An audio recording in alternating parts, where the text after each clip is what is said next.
لا مسبب الاسباب ہے، وہ اسباب کا پابند نہیں ہے، وہ اسباب کا محتاج نہیں ہے، اسباب اس کے محتاج ہے۔ اگر یہ یقین ہے تو اللہ پر ایمان ہے، یہ نہیں ہے تو تمہارا ایمان اسباب پر ہے، وسائل پر ہے، ذرائع پر ہے، مادیات پر ہے، اللہ پر نہیں۔ اس وقت کہاں راستہ تھا؟ کوئی راستہ تھا؟ سمندر ہے اور ادھر سے لشکر آ گیا ہے۔ کلا ان معی ربی سیہدین۔ اب دیکھیے ایمان کہہ دینا آسان ہے، ہوا معکم اینما کنتم، جہاں کہیں بھی تم ہوتے ہو اللہ تمہارے ساتھ ہوتا ہے، لیکن اس کا یقین قائم ہو جائے تو زمین و آسمان کا فرق واقع ہو جائے۔ یہی بات ہوئی حضور کے ساتھ۔ غار ہے، چھپے ہوئے ہیں محمد الرسول اللہ اور آپ کے وہ یار غار ابو بکر صدیق رضی اللہ تعالی عنہ۔ اقبال نے حضرت ابو بکر کی شان میں چند اشعار کہے صرف، لیکن واقعہ یہ ہے کہ بھاری بھاری نظموں پر اور قصیدوں پر بھاری ہے، طویل ترین نظمیں اور قصیدے ہوں ان پر بھاری ہے۔ ہمتیں ابو بکر کی ہمت جو ہے، کشت ملت را جو ابر، جیسے بارش سے کھیتی اپجتی ہے، ابو بکر کی ہمت اور عزیمت اس امت کو اسی طرح سینچنے والی ہے۔ ثانیے اسلام و غار و بدر و قبر، وہ دوسرے تھے اسلام میں، دوسرے پہلے کون تھے؟ انا اول المومنین، حضور فرماتے سب سے پہلا ایمان لانے والا میں، دوسرے ابو بکر۔ ویسے ہمارے ہاں یہ چلتا ہے اختلاف، حضرت علی پہلے ہیں کہ حضرت ابو بکر پہلے ہیں، لیکن اس میں بڑی خوبصورت تطبیق قائم کی ہے علماء نے اور بہت صحیح ہے۔ چار کے بارے میں فیصلہ ہی مت کرو کہ کون پہلے ہے، ان کی ایک عجیب تقسیم کر دی ہے۔ آزاد مردوں میں، بالغ مردوں میں سب سے پہلے ابو بکر، بچوں میں سب سے پہلے علی، خواتین میں سب سے پہلے خدیجہ، اور غلاموں میں سب سے پہلے زید ابن حارثہ۔ بڑی پیاری تقسیم ہے، یہ چاروں ہی پہلے ہیں، ہر ایک کے لیے اولیت ہے۔ اور واقعہ یہ ہے کہ اگر زمانی اعتبار سے تعین ہوگا تو پہلے خدیجۃ الکبریٰ آئیں گی رضی اللہ تعالی عنہ، کسی اور سے بات کرنے کی نوبت بعد میں آ سکتی ہے، پہلے تو اہلیہ محترمہ سے بات ہوئی، آتے ہی پہلی وحی ہوئی ہے، ابھی تبلیغ کا حکم نہیں تھا۔ کس کو بتایا واقعہ؟ ابھی اپنی نبوت کی تبلیغ کا تو حکم ہی نہیں آیا۔ واقعہ کس کا ہے؟ وہ خدیجہ کا ہے۔ جب کہا ہے کہ خشیت علی نفسی، مجھے اپنی جان کا اندیشہ ہے، تو کیا جواب دیا خدیجہ نے رضی اللہ تعالی عنہا؟ وہ صدیقۃ الکبریٰ ہے۔ صدیقات جو ہے خواتین، ان میں چوٹی پر خدیجۃ الکبریٰ ہے رضی اللہ تعالی عنہا، اور صدیق جو مرد ہیں ان میں صدیق اکبر ہے ابو بکر صدیق رضی اللہ تعالی عنہ، لیکن صدیقات میں چوٹی پر۔ جب حضور نے فرمایا خشیت علی نفسی، کیا فرمایا؟ کیا عرض کیا؟ کیسے تسلی دی؟ نہیں نہیں، اللہ آپ کو ضائع نہیں کرے گا، آپ غریبوں کے ہمدرد ہیں، آپ مساکین کے تکالیف رفع کرنے والے ہیں، آپ بیواؤں کی سرپرستی کرتے ہیں، آپ مسافروں کی خدمت کرتے ہیں، اللہ آپ کو ضائع نہیں کرے گا۔ یہ یقین ہے اس خاتون کے اندر۔ خیر وہ ایک علیحدہ بات ہو جائے گی۔ میرے دل پر حضرت خدیجہ رضی اللہ تعالیٰ عنہ کی شخصیت کا بڑا گہرا نقش ہے، جو وہ کوئی اور ہی وقت اور موقع ہوا تو بیان ہوگا۔ بہرحال اقبال نے ایک مصرے میں جو چار اولیتیں جمع کر دی ہیں، ہمتیں کشت امت را چو ابر، ثانیے اسلام و غار و بدر و قبر۔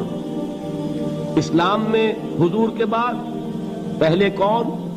ابو بکر۔ غار میں حضور کے ساتھ کون؟ ابو بکر۔ بدر کی رات اللہ کا رسول سربسجود، وہ جھاڑ، وہ گھاس پھوس کی جو جھوپڑی بنائی گئی تھی، اور وہاں تلوار ننگی لے کر پہرا دینے والا کون؟ ابو بکر۔ اور اس حجرہ عائشہ میں محمد کے بعد سب سے پہلے دفن ہونے والا کون؟ ابو بکر رضی اللہ تعالی عنہ صلی اللہ علیہ وسلم۔ وہ جو معاملہ میں سنا رہا تھا غار ثور کا، حضرت ابو بکر بھی حضور کے خیال سے لرز گئے ہیں. آپ کو یاد ہوگا کہ جا کر پہلے تمام جتنے سوراخ تھے انہیں بند کیا ہے. ایک سوراخ رہ گیا تھا جس کو بند کرنے کے لیے کوئی کپڑا نہیں تھا. وہاں اپنی ایڑی رکھی ہے. تب کہا ہے حضور سے تشریف لائیے, اور اپنے زانو پر حضور کو لٹایا ہے. اور وہاں کسی موذی جانور نے کاٹا ہے. حضور کی آنکھ لگ گئی تھی.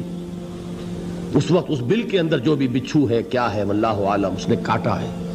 اس کی تکلیف کی وجہ سے ابو بکر کی آنکھوں سے آنسو ٹپک گئے. حضور کے چہرے مبارک پر پڑے ہیں تو حضور جاگے ہیں معاملہ کیا ہے. ایڑی نہیں ہٹائی وہاں سے, مبادا وہ جانور وہاں سے نکل کر محمد الرسول اللہ کو کوئی گزن پہنچا دے. ابو بکر کی ایڑی ہے, جس طرح چاہے کھا لے, ختم کر دے, جان نکل جائے تب کوئی آنچ آئے محمد پر تو آئے, لیکن جیتے جی نہیں. وہ ہے ابو بکر. حضور کے خیال سے اس وقت حضور نے پھر اپنا لعاب دہن لگایا ہے, اور اس سے پھر آپ کی تکلیف ختم ہوئی. جیسے خیبر میں حضرت علی کی آنکھ دکھ رہی تھی, اس کو جو شفا حاصل ہوئی ہے وہ بھی حضور کے لعاب دہن سے ہوئی. تو بہرحال اس وقت انہوں نے کہا ہے کہ اے نبی یا رسول اللہ, اگر اس وقت ان میں سے کسی نے غیر ارادی طور پر بھی اپنے قدموں کی طرف جھانک لیا تو پکڑے جائیں گے. کیا جواب تھا اللہ کے رسول کا؟ لا تحزن ان اللہ معنا, اللہ ہمارے ساتھ ہے, کیوں گھبراتے ہو ابو بکر. یہ ہے ایمان باللہ, میرا مالک اللہ, میرا رازق اللہ, میرا محافظ اللہ, میرا مددگار اللہ, میرا پشت پناہ اللہ, میرا دوست اللہ. یہ دوستی ہے اللہ کی جو لب لباب ہے, حاصل ہے ایمان کا. اسی کا نام ولایت ہے. اولیاء اللہ کے سروں پر سینگ نہیں ہوتے. جس کے دل میں ایمان راسخ ہو چکا ہو وہی اللہ کا ولی ہے. جسے اللہ پر یقین ہو چکا ہے وہی اللہ کا ولی ہے. جسے یقین ہے اللہ میرے ساتھ ہے, میرا مددگار, میرا پشت پناہ, میرا ساتھی, میرا دوست, میرا محبوب, میرا محب. اللہ اہل ایمان سے محبت کرتا ہے. واللہ یحب الصادقین, ان اللہ یحب الذین یقاتلون فی سبیلہ صفا کانہم بنیان مرصوص. اللہ محبت کرنے والا, اہل ایمان محبوب, اور اہل ایمان محبت کرنے والے اللہ محبوب. والذین آمنوا اشد حبا للہ. آپ تصور کیجئے جسے یہ رشتہ ایمان یا رشتہ ولایت حاصل ہو جائے, الا ان اولیاء اللہ لا خوف علیہم ولا هم یحزنون. آگاہ ہو جاؤ, اللہ کے دوستوں کے لیے نہ کوئی خوف ہے نہ کوئی حزن ہے. اور میں بیان کر چکا تھا, خوف اور حزن کے خاتمے ہی کا نام امن ہے. زوال خوف, زوال حزن. یہ خوف اور حزن کیوں آتے ہیں بار بار؟ اللہ تخافوا ولا تحزنوا, دونوں آ گئے. الا ان اولیاء اللہ لا خوف علیہم ولا هم یحزنون, پھر وہی دو. وہ کیوں ہے؟ خوف ہوتا ہے کسی مستقبل کی بات کا, یہ نہ ہو جائے, وہ نہ ہو جائے, یہ نقصان نہ پہنچ جائے, یہ تکلیف نہ ہو, یہ غضب نہ آ جائے. خوف ہے مستقبل سے. حزن ہے یہ کیوں ہوا, یہ نہیں ہونا چاہیے تھا, یہ میرا فلاں چیز میرے ہاتھ سے جاتی رہی ہے, فلاں موقع نکل گیا, اب بیٹھے ہوئے ہیں اندر ہی اندر کڑ رہے ہیں, صدمہ ہے اور رنج ہے. اور جو اللہ پر ایمان رکھتا ہے وہ جانتا ہے ما اصاب من مصیبت فی الارض ولا فی انفسکم الا فی کتاب من قبل ان نبرأها ان ذلک علی اللہ یسیر لکی لا تعصوا علی ما فاتکم ولا تفرحوا بما آتاکم واللہ لا يحب كل مختال فخور. اس زمین میں یا تمہاری جانوں میں کوئی تکلیف, کوئی مصیبت نہیں آ سکتی سوائے اس کے کہ جو اللہ نے لکھ دی ہو, اس سے پہلے کہ وہ ظاہر ہو. جس کو یہ حقیقت معلوم ہو گئی اس کو یہ طرز عمل اختیار کرنا چاہیے. جو چیز چھن جائے, جاتی رہے, چھوٹ جائے, اس پر افسوس نہ کرو. کس نے چھینی؟ دوست نے. دوست کے فیصلے پر شکایت. دوستی کو بٹا لگا رہے ہو, سرے تسلیم خم ہے جو مزاج یار میں آئے. اگر دوستی ہے تو پھر تو تمہیں گردن جھکانی چاہیے کہ ہر چہ ساقی ماریخت عین الطافست, جو بھی میرا ساقی میرے پیالے میں ڈال دے اس کا کرم ہے. جو اس کی طرف سے آئے اس پر کوئی رنج نہیں, کوئی صدمہ نہیں, کوئی غم نہیں, کوئی شکایت نہیں, کوئی شکوہ نہیں.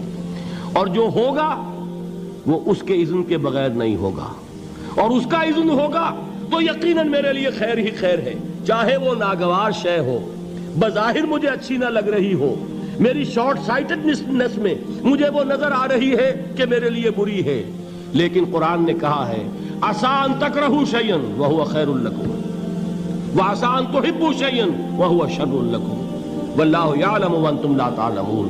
ہو سکتا ہے تم کسی چیز کو ناپسند کرو، درحال ہے کہ اسی میں تمہارا خیر ہو، اور ہو سکتا ہے تم کسی چیز کو پسند کرو، درحال ہے کہ اس میں تمہارا شر ہو۔ اللہ جانتا ہے، تم نہیں جانتے۔ جب مجھے یہ بات معلوم ہو گئی، میں نے اپنا معاملہ اللہ کے حوالے کیا۔ سپردم بے تو مایا خیش را خدانی حساب کم و بیش را، اے رب جو تو چاہتا ہے وہ ہو، تیرے علم میں جو شے میرے لیے خیر ہے وہ ہو جائے، میری کوئی پسند نہیں، میری کوئی چاہت نہیں، یہ ہے راضی برضائے رب۔ اکبر الہٰبادی نے اسے کہا ہے رضائے حق پہ راضی رہ، یہ حرف آرزو کیسا، خدا خالق، خدا مالک، خدا کا حکم تو کیسا۔ جب میں آ گیا بیچ میں، میری پسند، میری مرضی، میری خواہش، میری چاہت، یہی تو شرک ہے۔ ما شاء اللہ کان وما لم یشاء لم یکن، جو اللہ نے چاہا وہ ہوا، جو اس نے نہیں چاہا نہیں ہوا، اختیار اس کا ہے، میرا تو نہیں۔ رضائے حق پہ راضی رہ، یہ حرف آرزو کیسا، خدا خالق، خدا مالک، خدا کا حکم تو کیسا۔ اقبال نے اسے کہا ہے فارسی میں، اب آپ کہیں اس کا ترجمہ بھی کرو تو وہ مجھے ذرا اس وقت کچھ بہت ہی بدذوقی کسی بات نظر آئے گی۔ جائیے پوچھئے کسی سے جسے فارسی آتی ہو، برو کشید ز پیچا کے ہست بود مرا، چے اقدہا کے مقام رضا کشود مرا۔ مجھے تو تمام پیچ و خم سے نکال دیا اس مقام رضا نے، میں راضی برضائے رب ہوں، جو فیصلہ اس کا میں اس پر راضی ہوں۔ تو کہاں کا حزن اور کس کا خوف، یہی زوال حزن اور زوال خوف، یہی ہے امن، یہ نتیجہ ہے ایمان کا۔ تو جان لیجئے یہ ہے لب لباب، یہ ہے حاصل ایمان کا، یہ ہے تو ایمان ہے، یہ نہیں ہے تو ایمان نہیں۔